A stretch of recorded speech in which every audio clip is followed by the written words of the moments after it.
தற்போதைய அண்மை செய்தியை பார்த்துக் கொண்டிருக்கிறோம். CUET எனப்படும் தேர்வு தற்போது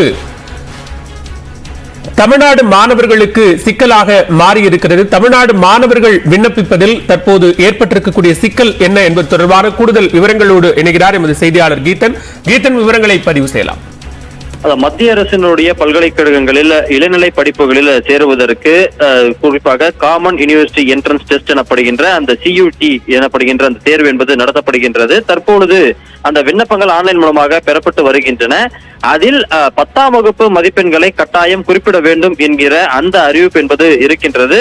குறிப்பாக இப்பொழுது 12ஆம் வகுப்பு முடிக்க இருக்கின்ற மாணவர்கள் கடந்த 2021ஆம் ஆண்டு 10ஆம் வகுப்பு அவர்கள் படித்திருப்பார்கள்.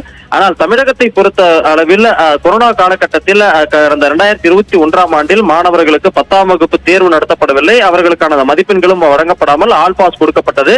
எனவே அந்த மாணவர்கள் தற்பொழுது இந்த விண்ணப்பிப்பதில் தற்பொழுது சிக்கல் எழுந்துள்ளது. ஏற்கனவே அந்த JEE தேர்விலும் கடந்த 10ஆம் வகுப்பு மதிப்பெண்கள் கேட்கப்பட்டது. அதற்கு தமிழக அரசின் கோரிக்கையை ஏற்று அதற்கு விலக்கு அளிக்கப்பட்டது.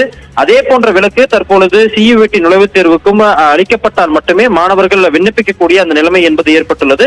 வருகின்ற மே மாதத்தில் இந்த CUET நுழைவுத் தேர்வு என்பது நடத்தப்பட இருக்கின்றது. எனவே தமிழக அரசு இது குறித்து மத்திய அரசுடைய கவனத்திற்கு கொண்டு சென்று மாணவர்களுக்கு விலக்கு பெற்று தர வேண்டும் என்கின்ற அந்த கோரிக்கை என்பது எழுந்துள்ளது.